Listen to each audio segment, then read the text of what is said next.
Some people see the medieval era as a very dark time in human existence, where the days were long and life was short. Those times are often not talked about in school, and even when they are taught, a lot is frequently skipped. In this video, we aim to take you through 15 medieval traditions that will make you start to think about how people in those times lived and how their lives came to affect all that the world is today. Number 15. Trial by ordeal. When criminals are caught even for murder, they are usually sent to prison for life, or in the worst-case scenario, they are given capital punishment. The capital punishments meted out in our times are, for the most part, humane.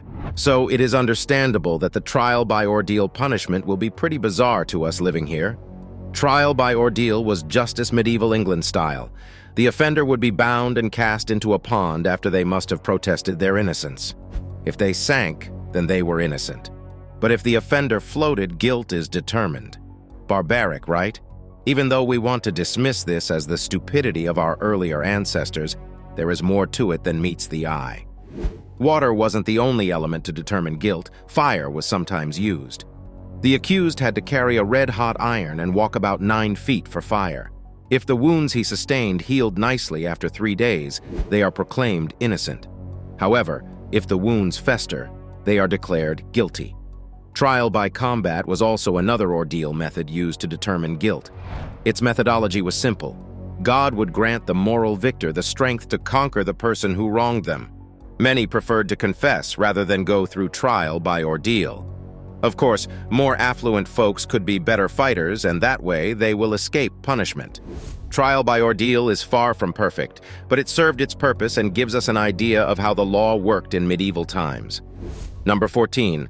Alchemy. Alchemy dates as far back as ancient Egypt. Alchemists at that time searched extensively for the known as the original dark art. Alchemy came before chemistry, and it is often associated with mystical men trying to turn metal into gold. However, alchemists played a critical role in medieval times.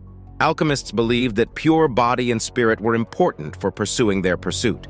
At the core of their beliefs, alchemists believed that all matter was composed of 4 elements: water, fire, air, and earth.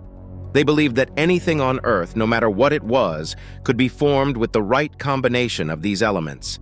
Alchemists believed that not only could they manufacture things with these elements, but they also believed that even cures for diseases fashioning weaponry and the ability to prolong life could all be obtained from fire, air, water.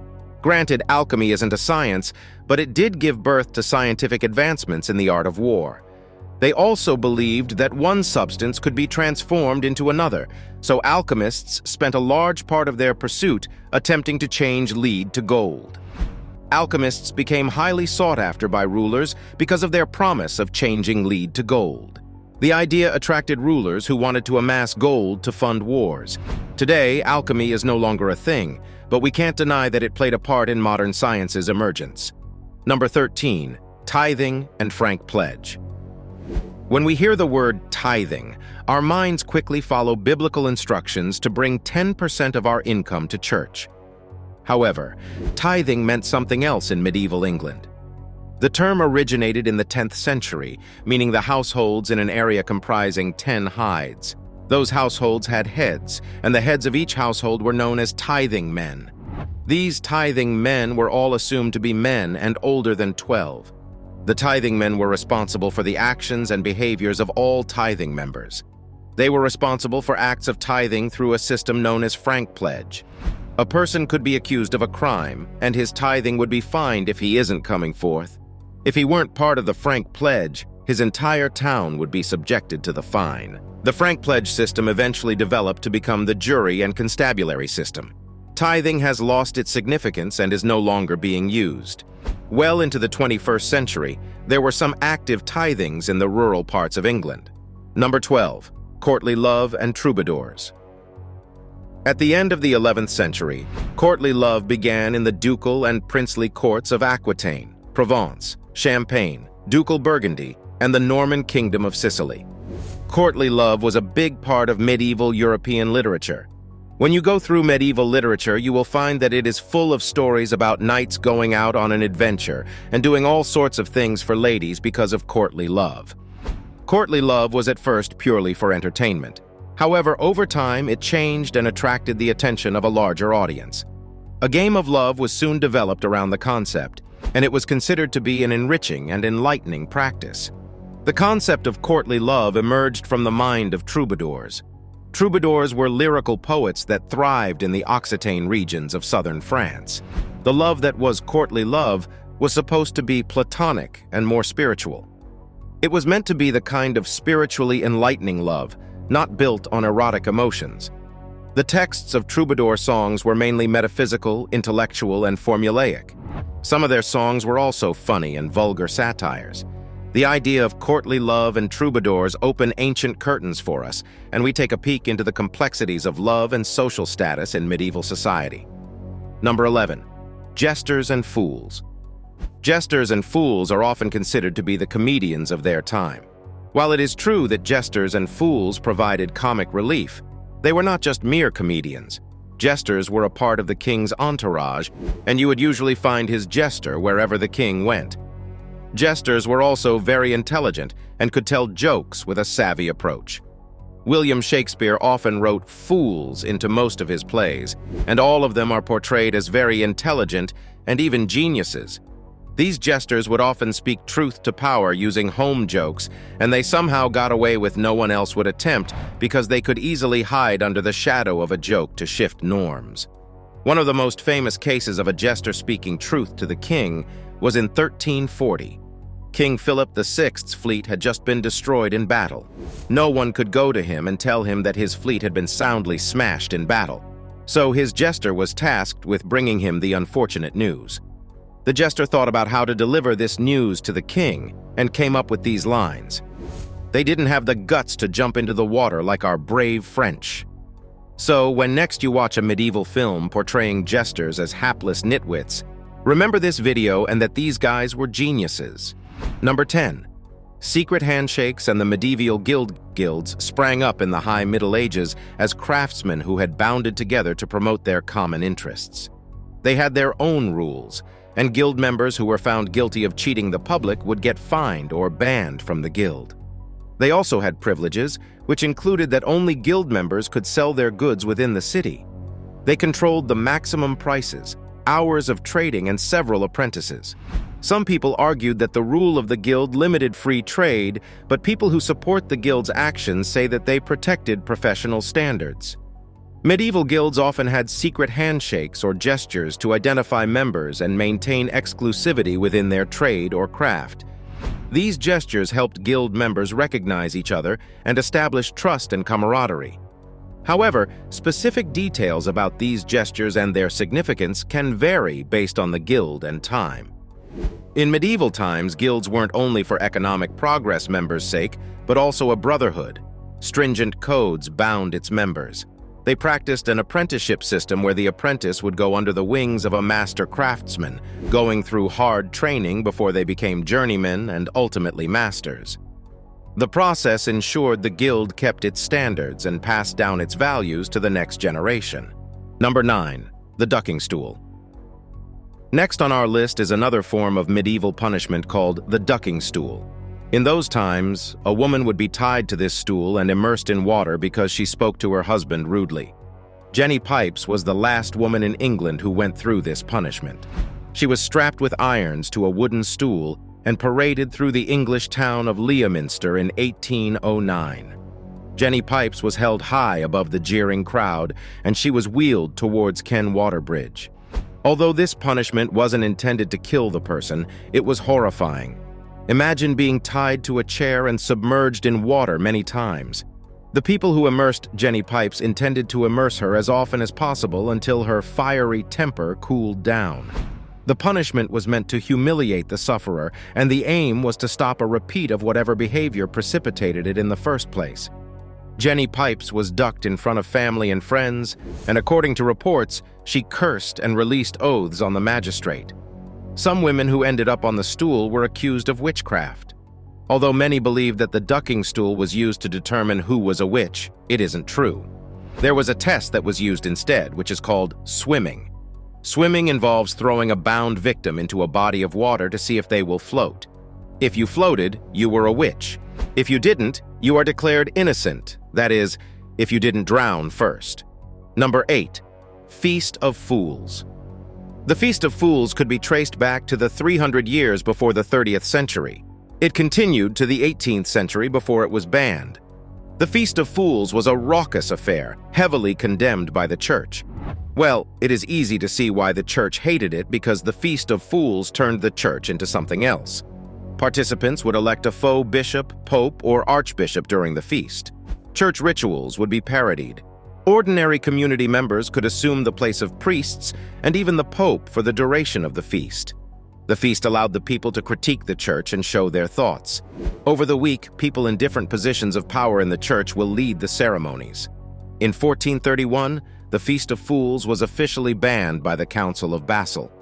As if that ban wasn't enough, it was banned again in a document issued by the Theological Faculty of the University of Paris in 1444. Early Protestants also largely condemned this feast. By the time the Catholic Council of Trent came along, the Feast of Fools was already banned. However, there are examples of the Feast of Trent surviving in France up to the 17th century. Number 7. Wandering minstrels. In medieval times, wealthy people would hire minstrels to come to their houses and entertain them. These minstrels would tell stories, recite poems, and sing ballads. Not everyone could afford the services until wandering minstrels came on board. These minstrels would travel the land, singing and playing as they go. They would also perform in taverns, marketplaces, and anywhere they found people willing to listen to them. The songs these wandering minstrels performed differed from those sung by those whom the lords employed. Using simple rhymes, these ballads told stories that were easily relatable to the people. They often sang about the everyday lives and events of the people, making people find them very likable. Through their songs, they will tell stories of people with low incomes. A popular song in those times called "The Song of the Husbandman" told stories of a farmer who had to sell his agricultural equipment and the seed he wanted to plant for the next season to feed his family. These wandering minstrels also sang about rebellions. Robin Hood was the most popular character in these songs. Number 6. Mystery plays. Mystery plays were one of 3 kinds of plays done in vernacular in the Middle Ages. The plays represented biblical subjects, depicting people such as Cain and Abel, Adam and Eve, the Last Judgment, etc. When the 13th century came along, various guilds began to make these plays in vernacular at sites that weren't close to the church. Because of the guild's actions, the religious nature of mystery plays declined. Satirical elements were introduced into the plays, mocking soldiers, judges, priests, and monks. Due to how the new style of mystery plays were presented, their demise soon came knocking.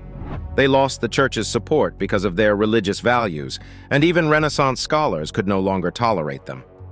The mystery plays dwindled even further when professional traveling companies began to arrive from Italy. This caused the mystery plays to be gradually suppressed until they were entirely a thing of the past. At the peak of their popularity, mystery plays were done on pageant wagons, and their performances were very elaborate. Mechanical devices such as trapdoors and other artifices were employed to portray flying angels, fire-spouting monsters, miraculous transformations, and graphic martyrdoms. Number 5. Dancing plague. No, this wasn't a zombie apocalypse, and it wasn't some medical plague.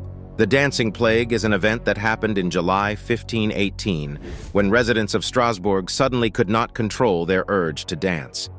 This mass dancing hysteria started when a woman named Frau Trophea entered the street and began to twist and shake, all by herself. If the Guinness World Records were a thing in those times, she would have probably won a record as longest dance time, because Frau continued to dance for a week. Yep, a whole week. Before long, 36 of the city had all joined in. By August of that year, over 400 people danced like no tomorrow. A stage was brought in to improve the dancing fever, and musicians were hired. However, exhaustion started to kick in before long, and people began to collapse from sheer tiredness. Some even died from heat strokes. You'd think that seeing your mate who was dancing beside you collapse and die will bring you back to your senses. It didn't. This strange phenomenon continued into September when the dancers were carried to a shrine on top of the mountain to pray for absolution. So what caused all this madness? The explanation most likely concerns Saint Vitus, a Catholic saint around the 16th century, and Europeans believed had the power to curse people with a dancing plague. When the curse combined with a disease ravaging the town at that time, the stress may have induced mass hysteria in the city. Others suggest that the dancers may have accidentally ingested ergot. This toxic mold grows on damp rye and produces spasms and hallucinations. Number 4. Codpiece. The codpiece was a fashion choice for the 14th and 15th century European men. Sometimes the codpieces were round and round. Other times they came in the shape of a cucumber or banana. Knights of those times relied on codpieces to protect their crotch during a fight. When they wanted to pee, the codpieces were designed to be detachable so they could do their business. It also proved to be very effective when English soldiers faced German pikemen. These German pikemen have grown a reputation for stabbing their enemies in their nether region. However, the church didn't appreciate this new fashion style because codpieces symbolized male potency. The church heavily criticized the work and even termed it a work of the devil. Since most olden days fashion seems to be making a comeback, do you think you would wear the codpiece if it eventually does? Number 3. Judas cradle. People who lived in the medieval times didn't have the same laws we have today against prisoner torture. The Judas cradle is an Italian invention used during the Spanish Inquisition. The purpose of the chair was to deal with heretics. People who operated the chair were called torturers. They were given a stipend for their ability to extract information from a prisoner. The Judas cradle was a seat shaped in the form of a pyramid. The prisoners were kept atop the seat, and their legs and hands were tied to avoid shifting their weight. The pyramid-shaped part was allowed to enter into their anal orifice, causing them excruciating pain. This process could last for days until the prisoner confessed. Many confessed to what they didn't do and died from the injuries they sustained from the chair. Thankfully, we won't use these horrible inventions again, and we hope they never make a comeback. Number 2. Scold's bridle. People who lived in the Middle Ages didn't have a lot of respect for women. From the 16th century to the 19th, women accused of being shrews were often fitted with masks known as scold bridles. The scold bridle will hold the tongue of the woman with an iron gag to prevent them from gossiping, quarreling, committing acts of blasphemous proportions, and just taking way too much. The first purpose of the device was to silence the wearer, and the second was to humiliate them. Women who were unfortunate to have been clad in this device paraded through town, and the city's people could jeer at them. The townspeople didn't waste time sneering at the wearer because she was a disliked member of the community. In 1655, the scold bridle was used on a woman named Dorothy Waugh, who was accused of preaching in the market. However, in her case, the townspeople were sympathetic. Today, women are free to say what they want to say and be who they want to be. Sometimes, we must look back at the past and be thankful for how far we've come as a society. Number 1. Heretic's fork. Every class of people seemed to have a unique device used in their punishment in medieval times. Unruly women, witches, preachers, women disrespecting their husbands, and so on. People considered heretics also had their special torture device, the heretic's fork. During the Spanish Inquisition, there was a serious hunt for people who practiced any religion that was Catholicism. Jews, Muslims, and Protestants were labeled heretics. When caught, they'd be fitted with the heretic fork. The heretic's fork is a leather belt secured snugly on the neck. Attached to it are 2 sharp prongs. One prong faces the wearer's throat, and the other is seated above the sternum. To prevent being impaled, the wearer has to keep the head in a steady position. Most people get impaled because you can only keep your head in one position for so long. Those who killed themselves because they didn't want to keep their heads up died a painful death. This is because the lengths of the prongs weren't long enough to kill the person instantly. Instead, they'd bleed out slowly until they died.